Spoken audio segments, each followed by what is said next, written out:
¿cómo estás? En este video te voy a decir las cosas que tienes que estudiar si es que vas a pasar a rotar por urgencias. Así que pues, vamos a comenzar.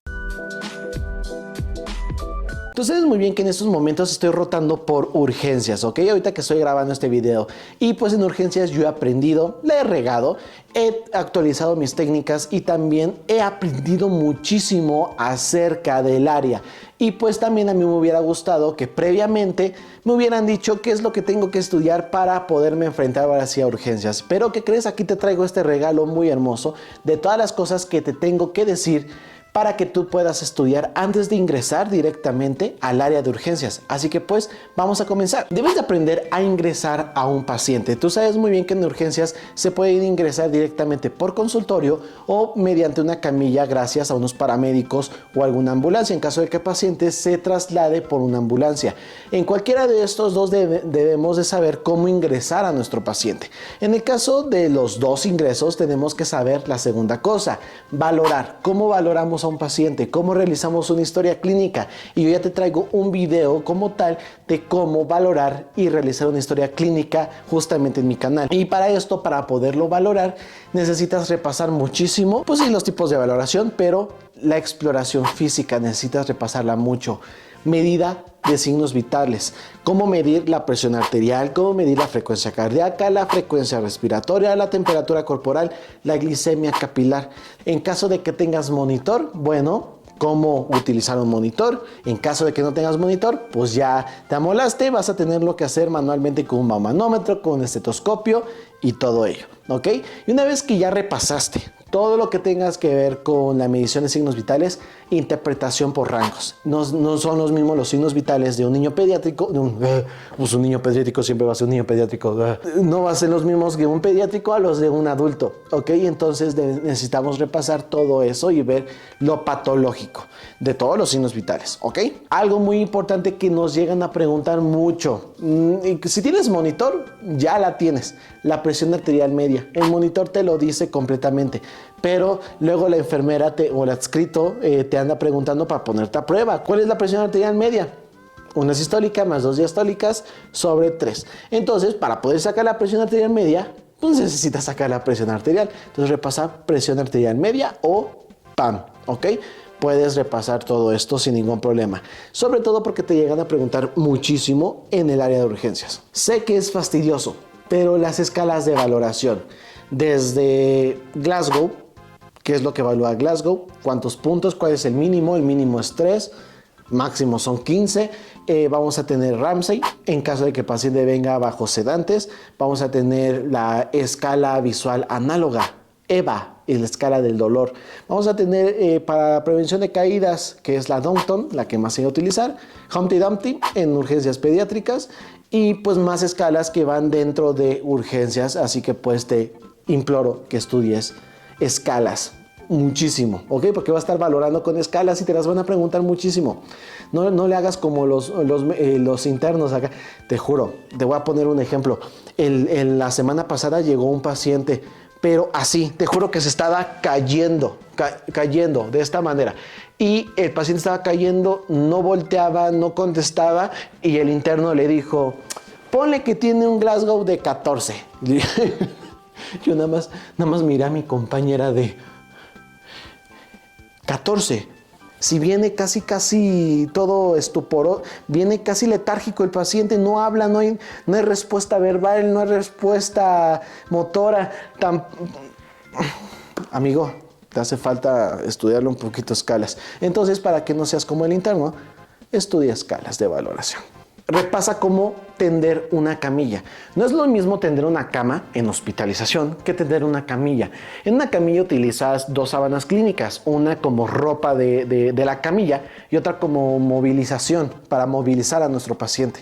Entonces, ¿cómo tender una camilla? ¿Ok? Ya sea que tú la amarres hacia atrás, por la parte de abajo o la dobles, como tú gustes. ¿Cómo ponerle la bata a nuestro paciente? Entonces, aunque tú no lo hagas directamente, sí le tienes que explicar al familiar de, oiga, el paciente se tiene que quitar toda la ropa, se tiene que colocar la bata de esta manera.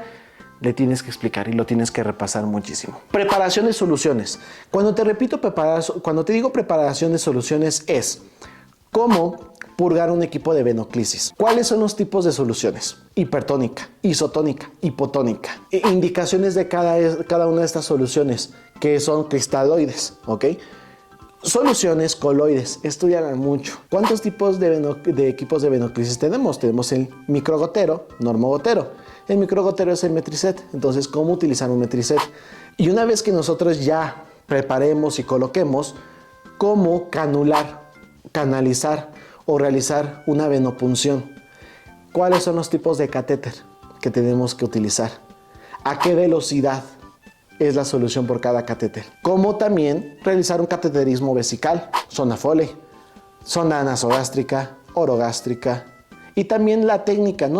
Tú no lo vas a hacer. No vas a realizar no vas a colocar un tubo endotraqueal, a lo mejor no te dejen, pero sí te van a preguntar sobre la técnica. Entonces también tubo endotraqueal, sobre todo porque en urgencias los llegan a intubar a los pacientes. Entonces, la técnica muy importante. ¿Cómo fijamos el catéter vesical, catéter venoso periférico, catéter venoso central? ¿Cómo fijar un catéter nasogástrico o una zona nasogástrica, una orogástrica, por ejemplo? Y cómo membretar un periférico, cómo membretar una vesical, cómo membretar una orogástrica, una nasogástrica, cómo membretar un catéter venoso central, todo eso. Cómo membretar soluciones, cómo membretar el humidificador, muy importante.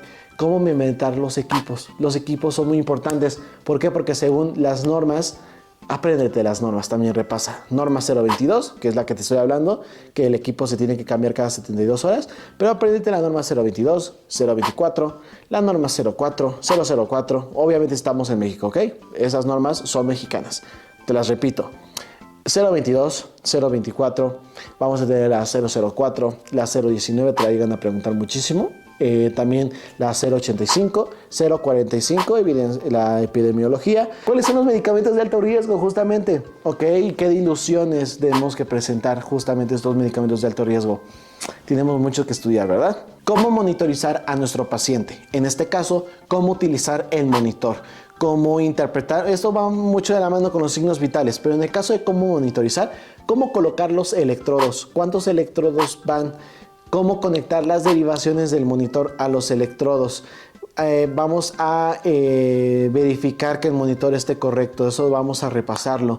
Y si vamos a hablar de derivaciones, cómo utilizar un electrocardiógrafo, es decir, cómo sacar un trazo en un papel de electrocardiograma, cómo colocar un electrocardiógrafo, es decir, desde sus 6 precordiales, sus 4 derivaciones acá, en total son 10 derivaciones, y también identificar en un papel de electrocardiograma las bipolares, las monopolares y cómo interpretar un electrocardiograma, que yo ya te tengo videos de eso, así que búscalos aquí en mi canal.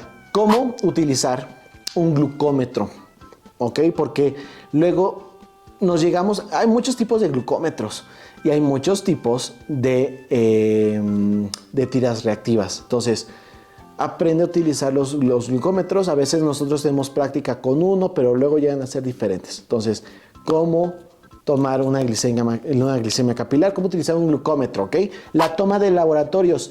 Como es urgencias y queremos puncionar al paciente lo menos posible, la toma de laboratorios la vamos a realizar desde el catéter venoso periférico. También debes de estudiar los tubos de laboratorio, para qué sirve el tubo morado, el tubo amarillo, el tubo rojo, el azul, el gris, el verde, qué tiempos se van a estar llenando, cuándo es un tipo cruce, cuándo no lo es. También debes de estudiar en dónde va una biometría hemática, en dónde va una química sanguínea, en dónde van los tiempos de coagulación. Aprende a utilizar la hoja de enfermería. Acá en el hospital donde yo estoy, la hoja de enfermería es electrónica. Entonces, todo está manejando de forma del expediente electrónico. La norma 024 es la del expediente clínico electrónico. Pero en caso de que tú tengas una sábana, una hoja de enfermería, debes de utilizarla, saberla utilizar y llenarla. Y dentro de todo esto, por ejemplo, el cálculo balance electrolítico, cómo debemos de registrar los signos vitales, las escalas de valoración ahí están, cómo ir llevando una valoración por patrones funcionales dentro de la hoja de enfermería, quedarían bastante bien. Entonces, todo eso es lo que tenemos que estudiar poco a poco, ¿ok? Cómo hacer un recuento de uresis, ¿ok? Esto yo creo que te lo enseño más en la práctica, pero recuerda mucho que para poder medir una uresis no lo vamos a hacer mediante la bolsa recolectora, necesitamos una pipeta y la pipeta siempre va a estar en el cuarto séptico. Entonces, si te dicen, ¿puedes medir la uresis de tal paciente? Pregunta primero, ¿de este paciente? Sí. Segunda cosa que tienes que preguntar, ¿dónde está el séptico? Porque en el séptico tienen todas las pipetas. Y ahí tú vas a ir por la pipeta, vas a ponerte guantes, claro que sí, vas a vaciar la uresis y la vas a medir. Y eso es lo que va directamente a la hoja de enfermería en egresos. Así que apúntale eso ahí. Las patologías que más se llegan a dar en urgencias. Esto yo te recomiendo que lo preguntes desde el primer día a tu enfermera o al adscrito o al médico. ¿Por qué las personas llegan más? ¿Cuál es la patología que más prevalece aquí?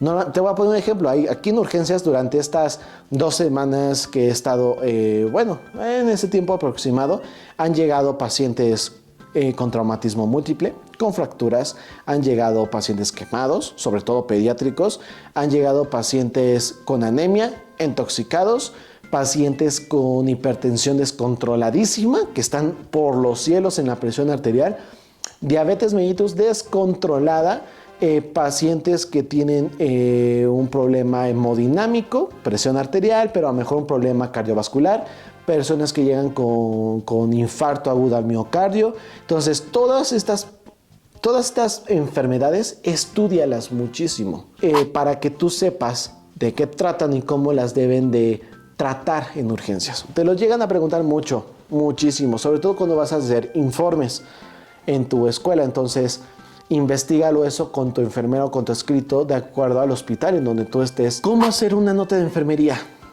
Es lo que más llega a costar. Ahorita yo es lo que he estado practicando más y pues podemos hacer una nota de enfermería de acuerdo al SUAPIE, al método EVE, método de proceso enfermero, un proceso enfermero chiquito, como tú quieras realizar una nota de enfermería, pero practica, vela repasando, porque si la enfermera te dice, haz la nota de enfermería de este paciente, újule, si no estuviste en todo ese tiempo valorando a ese paciente constantemente o realizándole procedimientos, pues no vas a poder realizar ninguna nota de enfermería. Y en caso de que sí, debes de saber cómo poderla escribir y en qué formato.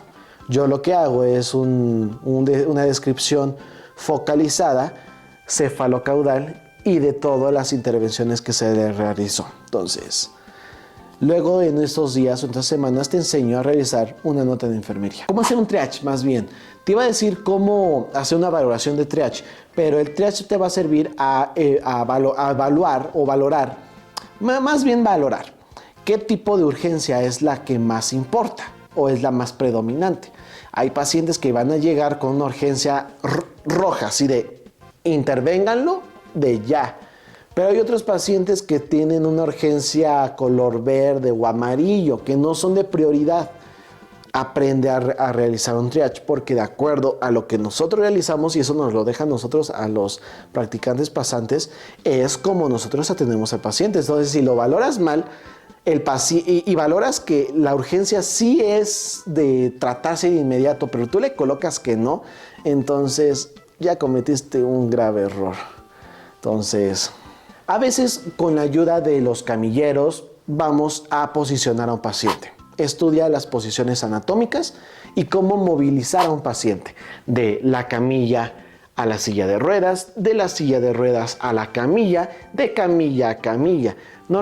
Aquí en el hospital donde estamos, nosotros no podemos movilizar ni trasladar a ningún paciente a no ser que lo hagamos con un camillero, ¿no? Pero nosotros en enfermería no. Pero en otras instituciones a veces los propios enfermeros, 2 o 3, movilizan a un paciente. Muy importante también el uso de la llave 3 vías, ¿ok? Y aquí justamente creo que no te lo mencioné, pero también necesitas saber cómo utilizar una bomba de difusión. Te voy a colocar esta imagen, que es lo que hicimos la semana pasada. En esta imagen lo que tú puedes observar son 4 bombas de infusión, cada una tiene un medicamento y vamos a tener un quinto fármaco que es el Propofol, que va a estar directamente conectada a otra llave de 3 vías. Estas 4 bombas de infusión están conectadas a una llave 3 vías con extensión y más aparte hay otra llave 3 vías que lleva una solución base y lleva el propofol directamente hacia el paciente, catéter venoso central. Entonces, en esta imagen necesitas saber cómo utilizar una bomba de infusión, cómo instalar una línea base, cómo instalar los medicamentos, cómo es la dilución de los medicamentos, qué fármacos se llegan a utilizar mucho más y sobre todo cómo conectar y utilizar la llave de 3 vías con extensión, llave de 3 vías sin extensión. Muy importante, porque luego las enfermeras, ellas son las que preparan, pero tú tienes que conectar todo. Y esto lo realizamos entre Fernanda, entre tu servilleta y otro chico, un güerito de la Unitec, no me acuerdo su nombre, empieza con su nombre, pero amigo, si me ves por ahí, muy buen trabajo de lo que hicimos la semana pasada, estuvo chido. Muy importante, los dispositivos de oxigenoterapia, la mayor parte de pacientes te van a llegar desaturando, con disnea, problemas de respiración, que les falta el aire, entonces los dispositivos de oxigenoterapia, ¿a qué concentrado de FiO2? Exacto. Por ejemplo, las cánulas nasales, por ejemplo, que van del 23% al 26%, por ejemplo. Debes de también identificar los tipos de oxígeno, cómo se utiliza, cómo se coloca una cánula nasal, una mascarilla de reservorio, una mascarilla normal, la ventilación mecánica, cómo mover al ventilador mecánico, todo eso. Eso es lo que tienes que ir repasando, cuál es el PIP, que todo eso, respiración basal, todo eso tienes que ir aprendiendo. Curación de heridas, muy importante. Pacientes que llegan a tener traumatismo múltiple e incluso cuando llegan a tener raspones o llegan a tener abrasaciones, curación de heridas y sobre todo esos tipos de heridas limpias, sucias, heridas abiertas, heridas cerradas, contusiones, todo eso tienes que estudiar. Entonces ahí te lo encargo. Vendajes, muy importante. Ya te tengo videos sobre vendajes. Los fármacos. Si te quieres apoyar de fármacos, en el carro rojo. Estudia el carro rojo, por favor. Las puertas del carro rojo, los cajones. Tenemos que estudiar también qué es un desfibrilador, cuándo es una cardioversión, cuál es un DAE, cuándo es un desfibrilador monofásico, un bifásico, todo eso. Reanimación cardiopulmonar avanzada, asistida, una básica, todo eso lo tenemos. Eso te lo preguntan muchísimo, muchísimo. Y entre más cosas. Espero que te haya gustado el video, que te haya servido demasiado, que no te haya asustado porque es mucho lo que tenemos que estudiar. Recuerda que si me faltó algo, puedes colocármelo acá abajo en los comentarios y puedes checar los comentarios por si es que me llevo a acordar de algo más. Ahí mismo te lo voy a colocar. Suscríbete, te dejo un video por acá y nos vemos a la próxima.